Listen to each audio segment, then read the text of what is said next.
दुर्गा माता आपसे हाथ जोड़कर निवेदन है कि आपकी इस वीडियो को जो भी लाइक और चैनल को सब्सक्राइब करें, उसके जीवन में कभी दुख दर्द मत आने देना। दोस्तों, नवरात्रि का महापर्व बहुत ही शुभ और मंगलकारी माना जाता है। नवरात्रि के पूरे 9 दिन गंगा जल की हर एक बूंद की तरह पवित्र माने जाते हैं। यह शुभ समय भक्तों के जीवन में खुशियों की सौगात लेकर आता है। दोस्तों, आपको बता दें, 2024 में इस साल चैत्र नवरात्र के प्रथम दिन मंगलवार होने से माता दुर्गा की सवारी इस बार घोड़ा है। माता दुर्गा जी का घोड़े पर सवार होकर आना शुभ संकेत नहीं माना जाता। धार्मिक मान्यताओं के अनुसार जब भी माता दुर्गा जी घोड़े पर सवार होकर आती है तो सामाजिक और राजनीतिक स्तर पर बड़े बदलाव देखने को मिल सकते हैं। घोड़े को तीव्रता, युद्ध आदि का प्रतीक माना जाता है, इसलिए जब भी माता की सवारी घोड़ा होता है तो राजनीतिक गलियारों में हलचल देखने को मिलती है। देश और दुनिया में जंग के आसार बन सकते हैं और कोई बड़ा राजनीतिक परिवर्तन भी देखने को मिल सकता है। दोस्तों, इस बार नवरात्रि पूरे 9 दिनों तक मनाई जाएगी। न एक भी दिन कम न ज्यादा, पूरे 9 दिनों तक मनाई जाएगी। मां शेरावाली की विशेष रूप से पूजा आराधना की जाएगी। चैत्र नवरात्रि का महापर्व इस बार 2024 में 9 अप्रैल दिन मंगलवार से शुरू होकर 17 अप्रैल बुधवार के दिन समाप्त होंगे। ऐसे में चैत्र नवरात्रि पर माता दुर्गा जी की कृपा पाने के लिए कलश स्थापना का शुभ मुहूर्त है। 9 अप्रैल को सुबह 6:02 से 10:16 के बीच कलश स्थापना का शुभ मुहूर्त रहेगा। मुहूर्त में की गई पूजा बहुत ही शुभ मानी जाती है। इससे समस्त देवी देवताओं की कृपा प्राप्त होती है और पूजा पाठ का फल कई लाख गुना प्राप्त होता है। ऐसे में जो व्यक्ति नवरात्र आने से पहले घर से ये चीजें हटा देता है तो उसके घर में मां वैष्णो जी का होगा आगमन, माता लक्ष्मी जी का होगा। वह माता शेरों वाली आपकी झोली खुशियों से भर देंगे। इसीलिए नवरात्रि आने से पहले घर से ये चीजें फौरन हटा दें। दोस्तों, आज हम कुछ ऐसे ही गलतियों के बारे में जानेंगे जो अगर आपके घर में भी होती है तो माता लक्ष्मी कभी नहीं करती ऐसे घर में प्रवेश, फिर चाहे आप कितने ही पूजा पाठ का लोग, माता लक्ष्मी ऐसे घर में कभी नहीं आती। ऐसे घर से देवी देवता भी हमेशा रहते हैं नाराज। दोस्तों, पूरी जानकारी को देखने के लिए इस वीडियो को अंत तक जरूर देखें। सच्ची श्रद्धा से कमेंट बॉक्स में लिखें हर हर महादेव। ओम नमः शिवाय। महादेव के लिए एक लाइक तो बनता है। दोस्तों, सबसे पहले नवरात्रि के पहले ही मंदिर की अच्छी तरह से साफ सफाई करने। मंदिर के अंदर अगर पुरानी मालाएं हैं, टूटी फूटी मूर्तियां हैं, उसके साथ ही खाली माचिस की डिब्बी रखे हुए हैं तो उन्हें बाहर फेंक दें तथा टूटी मूर्ति को किसी नदी में प्रवाहित कर दें। घर में छोटे बच्चों को नवरात्रि का व्रत नहीं रखना चाहिए, इससे उनकी जान को खतरा हो सकता है, क्योंकि इस व्रत में शरीर को अधिक शक्ति की जरूरत होती है।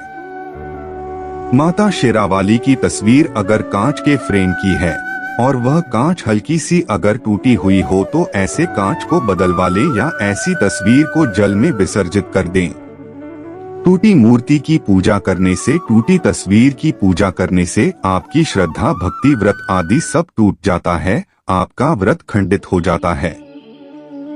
दोस्तों, नवरात्रि के 9 दिन बहुत ही पवित्र होते हैं। नवरात्र के 9 दिनों में आचार्य विचार और घर को साफ सुथरा और पवित्र रखना अति आवश्यक है। इसीलिए नवरात्रि के 9 दिनों में ब्रह्मचर्य का पालन किया जाता है और तामसिक भोजन ग्रहण नहीं किया जाता है। नवरात्रि के 9 दिनों में मां रानी के भक्तों को प्याज, लहसुन, मांस, मदिरा और अंडे से दूर रहना चाहिए। अधिकतर भक्त इन नियमों का पालन भी करते हैं, लेकिन वह एक गलती कर बैठते हैं। वहां नवरात्रि के 9 दिनों में अपने घर इन अपवित्र चीजों को रख लेते हैं। ऐसा भूलकर भी नहीं करना चाहिए। भागवत पुराण के अनुसार नवरात्रि के 9 दिनों तक माता रानी अपने भक्तों के घर में वास करती है। अगर आप भी चाहते हैं कि माता रानी आपके घर में वास करें तो आप अपने घर के वातावरण को पवित्र रखें और नवरात्रि शुरू होने से पहले ही अपने घर से प्याज, लहसुन, मीट, अंडा और मधुर को बाहर निकाल दें। अपने घर को साफ रखें। इन वस्तुओं को घर से बाहर निकालने के बाद अपने घर में गंगाजल का छिड़काव अवश्य करें।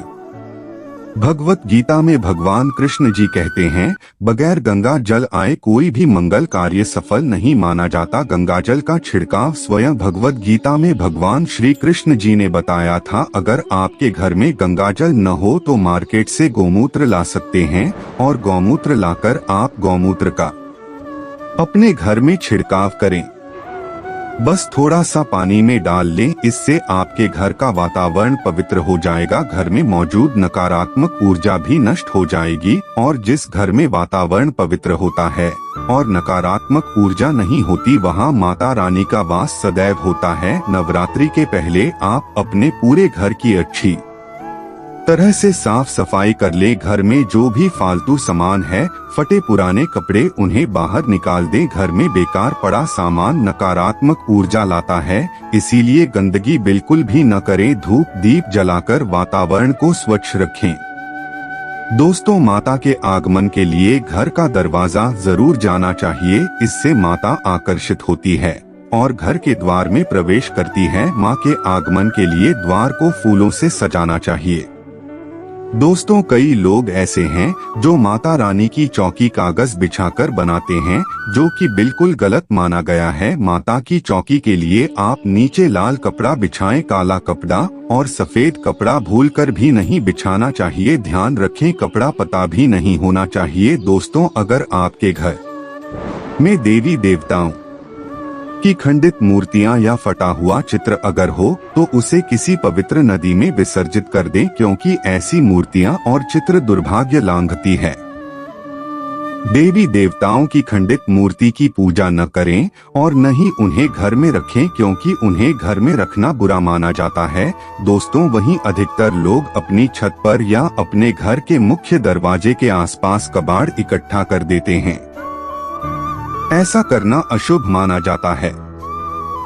अगर आपने भी अपने घर में घर के मुख्य दरवाजे पर या छत पर या फिर खासकर घर के उत्तर दिशा में कबाड़ इकट्ठा कर दिया है, तो नवरात्रि शुरू होने से पहले उस कबाड़ को घर से अवश्य ही निकाल दें। दोस्तों, यदि आपके घर कोई भी बंद घड़ी है तो नवरात्रि शुरू होने से पहले उसे अपने घर से हटा दें और नई घड़ी ले आए या उसे सही करवा ले। घड़ी को प्रगति का प्रतीक माना जाता है। बंद घड़ी समय से पीछे चलने वाली हमारी प्रगति में बाधा डालती है, इसीलिए नवरात्रि शुरू होने से पहले ही आप बंद घड़ी को घर से बाहर निकाल दें। दोस्तों, अगर आपके घर के मंदिर में किसी भी तरह का कोई फालतू सामान रखा है, जैसे कि सारे गले फूल, अगरबत्ती, धूप बत्ती के डिब्बे या माचिस आदि के डिब्बे या कोई भी खाली पैकेट मंदिर में न रखें, या फिर कोई फटी पुरानी धार्मिक पुस्तक या भगवान के कोई पुराने कपड़े जो फट गए हैं या मुकुट माला जो खड़ा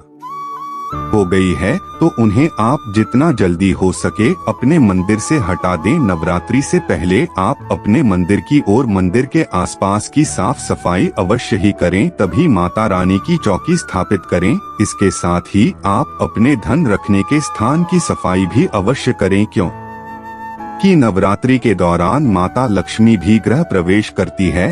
धन रखने के स्थान पर किसी भी तरह का कोई भी फालतू सामान, टूटा हुआ सामान न रखें। धन रखने के स्थान को मंदिर की तरह ही साफ रखें। नवरात्र के दौरान माता रानी की पूजा में कौड़ियों को शामिल करें। माता रानी के साथ साथ रोजा आना कौड़ी का भी पूजन करें। इसके बाद आप कौड़ी को धन रखने के स्थान पर रख दें। ऐसा करने से बरकत हमेशा होती है। अगर आपके पास पुराने जूते चप्पल इकट्ठे हो गए हैं तो नवरात्र से पहले उन्हें घर से बाहर निकाल दें। पुराने जूते चप्पल की अशुभता के कारण ही घर में नकारात्मक ऊर्जा आती है और घर में अशांति और कलह का माहौल रहता है।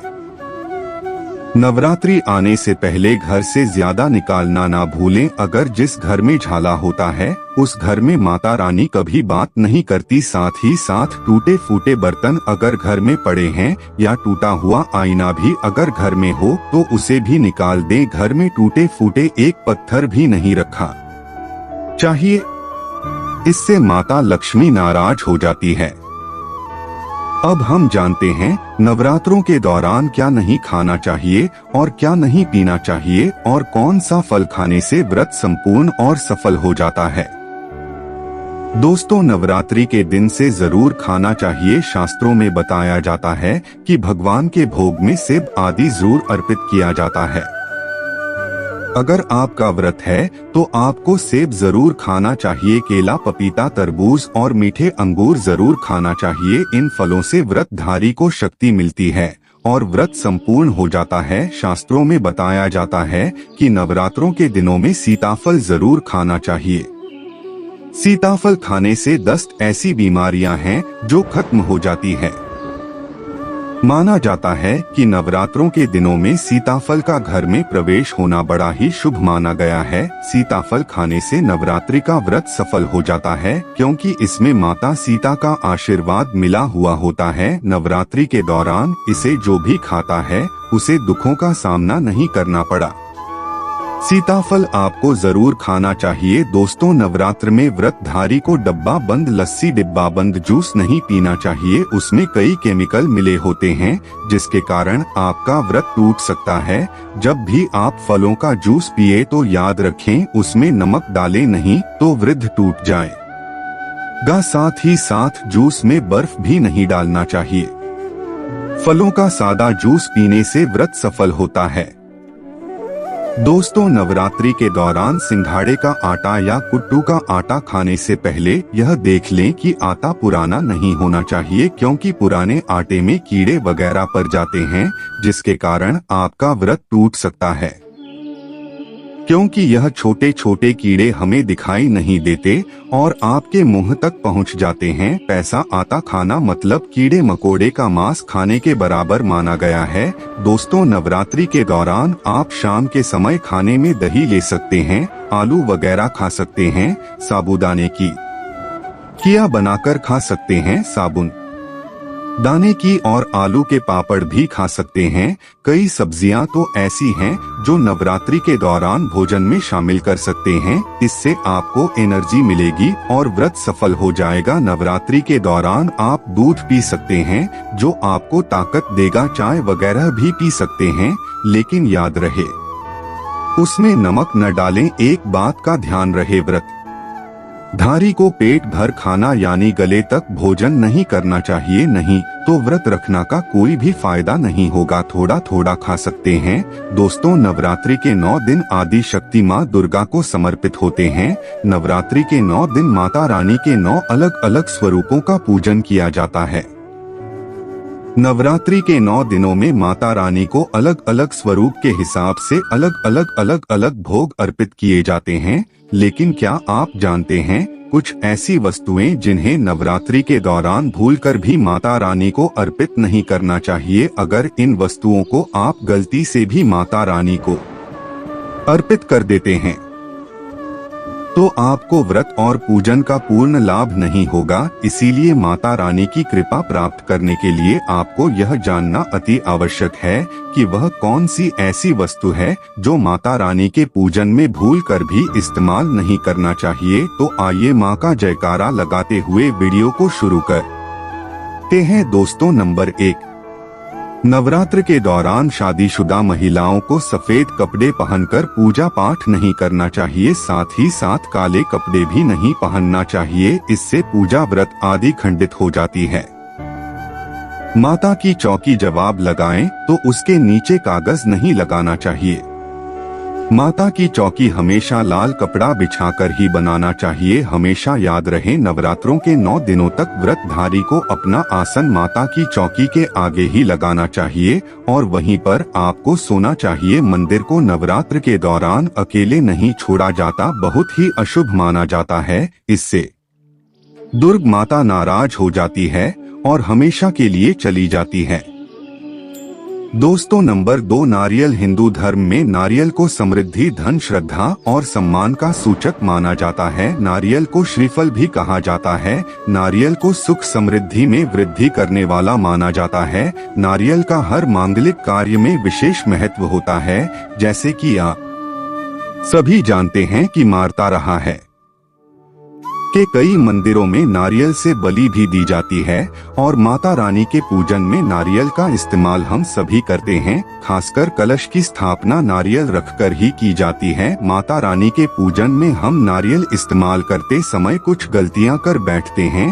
दोस्तों, नारियल कई प्रकार के होते हैं, एक हरा, दूसरा सूखा जिसके अंदर पानी होता है। जिस नारियल के अंदर पानी होता है, माता रानी के पूजन में सदैव पानी वाला और जटा वाला नारियल ही इस्तेमाल करें। नारियल का पूर्ण होना चाहिए, नारियल झटका हुआ या टूटा हुआ नहीं होना चाहिए, क्योंकि साबुत नारियल ही पूर्ण और पवित्र पिता का प्रतीक होता है। साहब नारियल ही सुख समृद्धि का प्रतीक होता है। साबुत नारियल को श्रीफल यानी कि मां लक्ष्मी का फल कहा जाता है।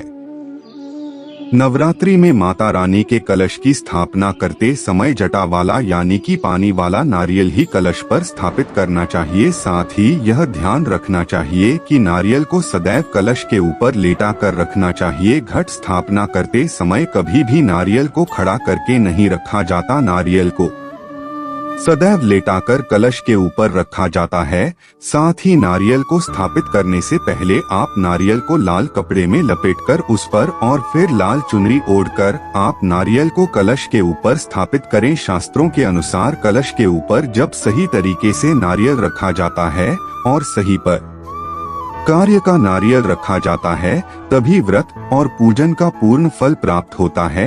यह भी ध्यान रहे कि महिलाएं माता रानी को नारियल अर्पित कर सकती है, लेकिन कभी भी माता रानी के सामने नारियल को भूलकर भी न तोड़े, क्योंकि नारियल बीज रूप होता है और स्त्रियां बीज रूप से ही शिशु को जन्म देती है।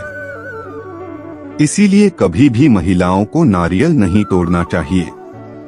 दोस्तों, नंबर 3, लौंग। लौंग हम सभी माता रानी के पूजन में इस्तेमाल करते हैं, लेकिन का इस्तेमाल करते समय एक बहुत बड़ी गलती कर बैठते हैं। हमेशा ध्यान रखना चाहिए कि माता रानी को सदैव फूल वाली लौन ही अर्पित करना चाहिए। जिस लौन के ऊपर फूल नहीं होता या फिर जिस लौन के पीछे लकड़ी की दाढ़ी नहीं होती, उसको आप माता रानी के पूजन में भूलकर भी इस्तेमाल न करें। फूल वाले लोगों को ही पूर्ण माना जाता है और माता रानी के पूजन में कोई भी अपूर्ण वस्तु, कोई भी खराब वस्तु या टूटे हुए अक्षत इस्तेमाल नहीं करना चाहिए। इसीलिए सदैव माता रानी की पूजन में फूल वाली लौंग का ही इस्तेमाल करें। 2